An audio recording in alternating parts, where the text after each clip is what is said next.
Good morning, children. How are you all? I hope you all are doing good. Today we are going to start our second chapter of geography. This chapter was already conducted before the summer break, but today we are going to revise it. This is the second part of our second chapter. Let's start the chapter. Torrid, temperate and frigid zone. In last video we have studied about equator and other latitudes. In this part we will talk about longitude and standard time of India. Let's start. Between Tropic of Cancer and Tropic of Capricorn, the midday sun is exactly overhead at least once a year on all latitudes. This area therefore receives the maximum heat which is called the torrid zone. तो जो zone हैं 3 type के होते हैं. First is torrid zone, next is temperate zone and third is frigid zone. तो ये जो zone है टॉरिड जोन किसको कहते हैं? ट्रॉपिक ऑफ कैंसर और ट्रॉपिक ऑफ कैप्रिकॉर्न के जो बीच की जगह होती है वहाँ पे जो सन की रेजेस हैं एग्जैक्टली ओवरहेड होती है, बिल्कुल एकदम सीधी पड़ती हैं और बहुत ज़्यादा तीखी पड़ती हैं और साल में कम से कम एक बार ऐसा होता ही है, बहुत तेज़ पड़ती हैं. This area there for receive the maximum heat which is called the torrid zone. और ये जो एरिया होता है जो ट्रॉपिक ऑफ कैंसर से ट्रॉपिक ऑफ कैप्रिकॉर्न के बीच में होता है, यहाँ पे बहुत ज़्यादा तेज़ धूप पड़ती है, बहुत ज़्यादा तीखी धूप पड़ती है, सीधी पड़ती है और इसलिए यहाँ पे गर्मी बहुत ज़्यादा रहती है, इसलिए इसको टॉरिड जोन कहते हैं. तो ये देखिए मैं आपको दिखाती हूँ. ये देखिए ये जो एरिया है ट्रॉपिक ऑफ कैप्रिकॉर्न, यहाँ से ट्रॉपिक ऑफ कैंसर के बीच का मिडिल का मीन्स ये पूरा एरिया जो है, ये पूरा एरिया टॉरिड जोन कहलाता है क्योंकि ये बिल्कुल मिडिल का पार्ट होता है और यहाँ पे जो सन रेज होती है बहुत तीखी और एकदम सीधी पड़ती है.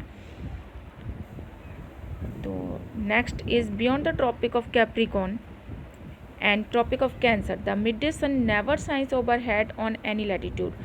ट्रॉपिक ऑफ कैप्रिकॉर्न और ट्रॉपिक ऑफ कैंसर के बीच का जो जगह होती है इसके अलावा किसी और लैटिट्यूड पे जो सन है उसकी जो रेज हैं वो इतनी ज़्यादा तीखी और सीधी नहीं पड़ती है. The angle of the sun rays goes on decreasing towards the pole. Sun की जो रेज होती हैं, जो सन की किरणें होती हैं, उनका जो सन की रेज होती हैं वो उनकी किरणें जो हैं बहुत कम होती जाती हैं जैसे जैसे पोल तक पहुंचती हैं. So the area between the Tropic of Cancer and the Arctic Circle in the northern hemisphere and the Antarctic Circle and the Tropic of Capricorn in the southern hemisphere have moderate temperature. Therefore these are called temperate zone. तो क्योंकि जो बीच का part है वहाँ पे sun rays clear होती हैं, एकदम सीधी पड़ती हैं, इस वजह से वहाँ ज़्यादा गर्मी पड़ती है और जैसे जैसे सन रेज जो हैं ऊपर पोल तक पहुँचती हैं तो वो थोड़ा तिरछी पड़ती हैं, इस वजह से वहाँ पे जो है सूरज की किरणें सीधी नहीं पड़ती और वहाँ पे बहुत ज़्यादा गर्मी नहीं होती हैं. तो ये कौन सी जगह है जहाँ पे मॉडरेट टेम्परेचर रहता है, वहाँ पे टेम्परेचर एकदम नॉर्मल रहता है, मॉडरेट रहता है, इसलिए उसको हम टेम्परेट जोन कहते हैं. कौन सी जगह पे टेम्परेट जोन पड़ता है? ट्रॉपिक ऑफ कैंसर से लेके आर्कटिक सर्कल तक जो कि नॉर्दर्न हेमिस्फीयर में पड़ता है और ट्रॉपिक ऑफ कैप्रिकॉर्न से और एंटार्क्टिक सर्कल तक जो कि साउदर्न हेमिस्फीयर पर पड़ता है. इसको हम मॉडरेट टेम्परेचर कहते हैं. ये देखिए ट्रॉपिक ऑफ कैप्रिकॉर्न से ट्रॉपिक ऑफ कैंसर के बीच का जो जगह थी ये टॉरिड जोन है. इसके बाद में ट्रॉपिक ऑफ कैंसर से आर्कटिक सर्कल, ये वाला जो है, इन दोनों के बीच की जो जगह है ये वाली, ये मॉडरेट है. इसके अलावा ट्रॉपिक ऑफ कैप्रिकॉर्न से अंटार्कटिक सर्कल तक के बीच की जो जगह है ये मॉडरेट जोन कहलाता है. I repeat again, Tropic of Cancer से अंटार्कटिक सर्कल जो कि नॉर्दर्न हेमिस्फीयर में पाया जाता है, ट्रॉपिक ऑफ कैप्रिकॉर्न से एंटार्क्टिक सर्कल तक जो कि साउदर्न हेमिस्फीयर में पाया जाता है, ये दोनों जगह टेम्परेट जोन में आती हैं. एंड जो ट्रॉपिक ऑफ कैप्रिकॉर्न से ट्रॉपिक ऑफ कैंसर के बीच की ये वाली जगह जो है ये टॉरिड जोन में आता है. नेक्स्ट है आपका फ्रिजिड जोन. मैं आपको यहीं समझा देती हूँ. फ्रिजिड जोन क्या होता है? बिल्कुल पोल पर होता है और सबसे लास्ट पॉइंट होता है. तो यहाँ तक सूरज की जो रेज है वो प्रॉपर नहीं पहुँचती है, जिस वजह से यहाँ बहुत कम धूप की किरणें पहुंचती हैं और यहाँ पे बहुत ज़्यादा सर्दी पाई जाती है, जमाने वाली सर्दी होती है, बहुत ठंडी होती है यहाँ पे। तो इस वजह से इसको हम फ्रिजिड जोन कहते हैं। फ्रिजिड जोन कहाँ कहाँ पड़ता है? फ्रिजिड जोन पड़ेगा हमारा, ये देखिए, एंटार्क्टिक सर्किल के बाद का एरिया और आर्कटिक सर्किल के बाद का एरिया फ्रिजिड जोन में पड़ता है। तो चलिए नेक्स्ट पढ़ते हैं हम। अभी हम बात करेंगे लॉन्गिट्यूड्स की। फ्रिजिड जोन हो गया। It is necessary to know something more than the latitudes to fix the position of a place. For example, you can see the Hyderabad and Allahabad situated on the same latitude. Now, in order to locate them precisely, we have to find out how far east or west these places are for a given line of reference running from the North Pole to South Pole. अब आपको latitude के बारे में पता है, but अगर हम latitude के अकॉर्डिंग निकालते हैं किसी भी चीज़ को, तो ये देखिए लैटिट्यूड्स हमारे कैसे होते हैं, इस टाइप से ये हमारे लैटिट्यूड होते हैं। अब माना जाए कि कोई जगह एक ही लैटिट्यूड पे दो जगह हैं, एक यहाँ पे है और एक यहाँ पे है, तो हम कैसे डिसाइड करेंगे कि ये एग्जैक्ट कहाँ पे है? तो इसके लिए हमें कुछ और रेफरेंसेस की ज़रूरत पड़ी और इस वजह से लॉन्गिट्यूड बनाए गए। This is also imaginary lines. तो लॉन्गिट्यूड कौन से होते हैं? ये जो लंबे होते हैं ये हमारी बीचों बीच की लाइन है। और ये देखिए मेरिडियन, प्राइम मेरिडियन है ये हमारी बिल्कुल मिडिल में, और ये अर्थ को दो हिस्सों में डिवाइड करती है। जैसे कि इक्वेटर दो हिस्सों में डिवाइड करती है, नॉर्दर्न हेमिस्फीयर और साउथर्न हेमिस्फीयर। इसी तरह से जो प्राइम मेरिडियन है ये इसको दो हिस्सों में डिवाइड करती है, वेस्टर्न हेमिस्फीयर और ईस्टर्न हेमिस्फीयर में।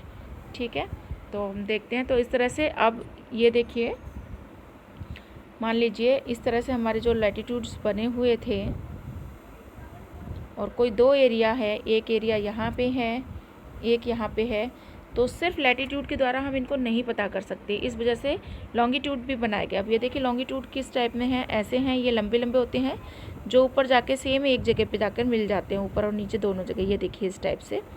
तो अगर हमें इस तरह से किसी की जगह का निकालना है तो ये भी डिग्रीज़ में डिवाइडेड होते हैं, डिस्ट्रीब्यूट होते हैं। तो यहाँ पे अलग अलग हर जगह का अलग अलग निकल आएगा कि कौन सी जगह कहाँ पे सिचुएटेड है।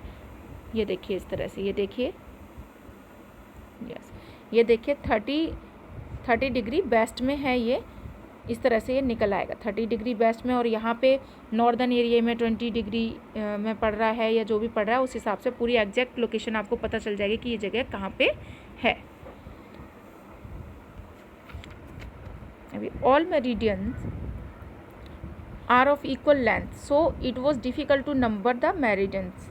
Hence, it was decided by all the countries that the count should begin from the meridian which passed through Greenwich. ये सभी कंट्री के द्वारा डिसाइड किया गया था कि जो मेरिडियन है वो बिल्कुल बीचों बीच ग्रीनविच से पास होगा, where the British Royal Observatory is situated, जहाँ पे ब्रिटिश रॉयल ऑब्जर्वेटरी है। This meridian is called the prime meridian, और इस मेरिडियन को जो बीचों बीच में जो लाइन मानी गई है उसको प्राइम मेरिडियन कहा गया। इट्स वैल्यू इज़ 0, इसकी वैल्यू भी 0 है longitude, and from it we count 180 eastern as well as 180 westward. तो इसी तरह से ये जो 0 लाइन, इसको जिस तरह से हम इक्वेटर को 0 लाइन पे पॉइंट करते हैं और उसके आसपास का जो एरिया है एक नॉर्दर्न हेमिस्फीयर कहलाता है और दूसरा साउदर्न, इसी तरह से ये जो प्राइम मेरिडियन है इसके साइड का एक हिस्सा वेस्ट में पड़ता है और एक ईस्ट में, तो इसलिए इसको ईस्टवर्ड और वेस्टवर्ड कहा जाता है। The earth is divided by the prime meridian into 2 equal halves, the eastern hemisphere and the western hemisphere, जो कि मैं आपको भी बता चुकी हूँ। Therefore the longitude of a particular place is followed by the letter E for the east and W for the west. E east के लिए यूज़ किया जाता है और डब्ल्यू वेस्ट के लिए। However it is quite interesting to note that 180 east and 180 west meridian lies on the same line. तो ये बहुत इंटरेस्टिंग है कि 180 वेस्ट और 180 ईस्ट जो है वो सेम लाइन पे पड़ता है। और लॉन्गिट्यूड का क्या होता है, इस जैसे हमारे जो लैटिट्यूड्स हैं वो जैसे जैसे ऊपर पोल्स तक पहुंचते हैं वो डिक्रीज़ होते जाते हैं। ये देखिए बीच का जो वहाँ पे था इक्वेटर था, और जैसे जैसे ये ऊपर पहुँचते हैं ये डिक्रीज़ होते जाते हैं, छोटे होते जाते हैं इस टाइप से। ये देखिए इस टाइप से ये छोटे हो जाते हैं। लेकिन जब हम बात करते हैं लॉन्गिट्यूड की, तो लॉन्गिट्यूड हमेशा इक्वल रहते हैं, ये डिक्रीज़ नहीं होते हैं, क्योंकि ये लंबाई में होते हैं तो ये हमेशा इक्वल होते हैं। और लॉन्गिट्यूड की एक स्पेशलिटी ये है कि ये लास्ट में जाके दोनों ही पोल पे मिल जाते हैं, 0 पॉइंट पे जाकर मिलते हैं। लास्ट में जो लॉन्गिट्यूड है नॉर्थ पोल और साउथ पोल दोनों जगह पे 0 पे जाके मिल जाते हैं। और इनके जो बीच की दूरी है वो हम टाइम में निकालते हैं, उसका मैं आपको आगे अभी समझाती हूँ। Longitude and time. The best means of measuring time is by the movement of the earth, the planets and the moon. The sun regularly sets and rises every day, and naturally it is the best timekeeper throughout the world. Best, अगर हम time को best measure करना चाहते हैं, नापना चाहते हैं, तो उसका बेस्ट मूवमेंट है अर्थ, प्लैनेट्स और मून। और जो सन है हमारा, जो राइज उगता है एंड डेली वो अस्त भी होता है, तो ये एक नेचुरल चीज़ है।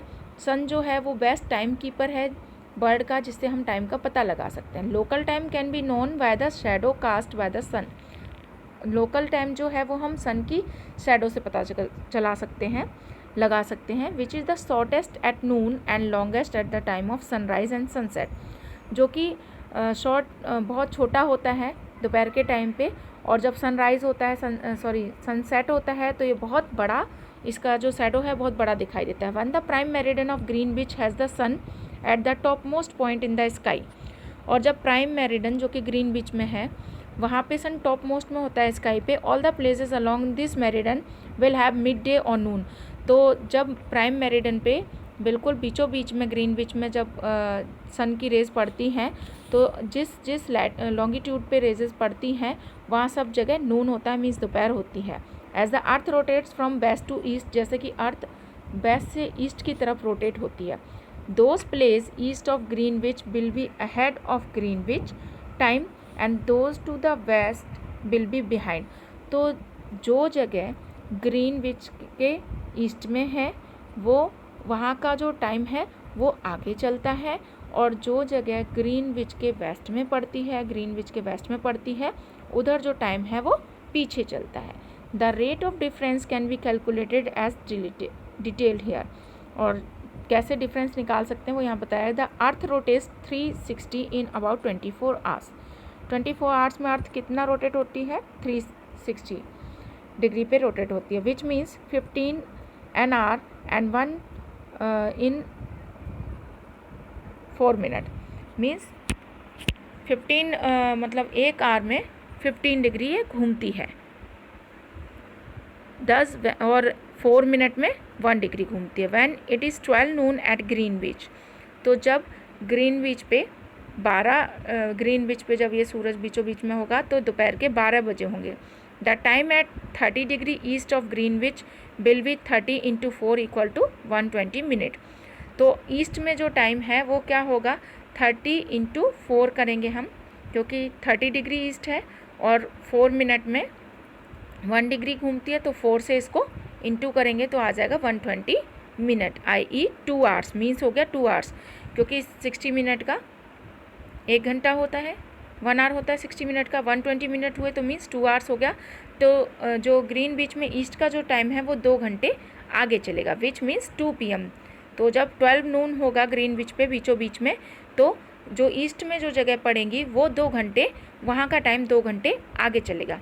But at 30 west of Greenwich, लेकिन ग्रीनविच के वेस्ट में 30 वेस्ट में क्या होगा?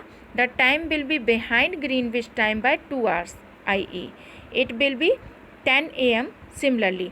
तो जो ग्रीनविच पे जो बीचों बीच में 12 o'clock हो रखा है टाइम, उससे 2 घंटे बाद का चलेगा, पहले का चलेगा ये। तो इसको हम पीछे कर देते हैं 2 घंटे। तो जब ग्रीनविच पे बीचों बीच में सन की रेजेस पड़ेंगी तो ईस्ट में जो जगह है वहाँ पे टाइम 2 घंटे आगे चलेगा, और जो वेस्ट में जगह है वहाँ पे 2 घंटे पीछे चलेगा। तो वहाँ 10 बजे होंगे, और जो ईस्ट में जो जगह पड़ेंगी वहाँ पे कितना बजा होगा? 2 बजे होंगे। It will be midnight when it is 12 noon at Greenwich. और जब ग्रीनविच में 12 नून होगा तो but at 30 west the time will be behind greenwich time by 2 hours, i.e. it will be 10 AM similarly at 180 degree पे भी 10 AM similar time होगा। it will be midnight when it is 12 noon at greenwich। जब 12 नून Greenwich में होगा तो यहाँ पे midnight होगी। At any place a watch can be adjust at 12 o'clock when the sun is at the topmost point in the sky. हर watch में जब सन एकदम टॉप मोस्ट स्काई में होगा, बिल्कुल ऊपर होगा, तो वहाँ पे 12 बजे होंगे। When it is mid day, तो वो क्या होता है, मिड डे दोपहर का टाइम होता है। The time shown by such as a watch will give the local time for that place. उस टाइम वॉच में जो टाइम दिखाया जाएगा वो उस जगह का लोकल टाइम होगा। You can observe that all the places on a given meridian of longitude have the same local time. आपने ऑब्जर्व किया होगा कि जो गिवन मेरिडियन ऑफ लॉन्गिट्यूड का जो मेरिडियन का जो लॉन्गिट्यूड होगा उस पर सेम लोकल टाइम चलता है। अभी स्टैंडर्ड टाइम देखिए, जिसको हम IST कहते हैं, Indian standard time. The longitude of 82 1/2 of east means 82 of 30 east is taken as the standard meridian और इन इंडिया। जो लॉन्गिट्यूड है 82 ऑफ 30 ईस्ट इंडिया का स्टैंडर्ड मेरिडियन माना गया है। मेरिडियन किसको कहते हैं, जो लाइंस लॉन्गिट्यूड जो लाइंस दी गई हैं उन सबको हम मेरिडियन कहते हैं, और बीच की जो लाइन होती है उसको हम प्राइम मेरिडियन कहते हैं। तो इसका the local time is taken as the standard time of the whole country, और जो लोकल टाइम माना गया है वो कंट्री का स्टैंडर्ड टाइम माना गया। It is known as the Indian standard time. इसको इंडियन स्टैंडर्ड टाइम कहा जाता है। Mahesh lives in a small town near Kanpur. He tells his friend Rohit that they will not be able to sleep tonight. Mahesh जो कि कानपुर के छोटे से town में रहता है, उसने अपने फ्रेंड रोहित को बताया कि वो रात को नहीं सो पाया। A day and night cricket match between India and England has started at 2 PM in London. तो उसने बोला कि डे एंड नाइट मैच जो है, जो कि इंग्लैंड में स्टार्ट हुआ 2 बजे रात को, 2 बजे लंदन में स्टार्ट हुआ। This match in India would begin eight 7:30 PM, और ये मैच इंडिया में कब दिखाया गया, 7:30 PM पे दिखाया गया, and finish well into the night, और ये रात को फिनिश होता। Do you know what is the time difference between India and England? क्या आप जानते हैं इंडिया और इंग्लैंड के बीच का टाइम डिफरेंस क्या है?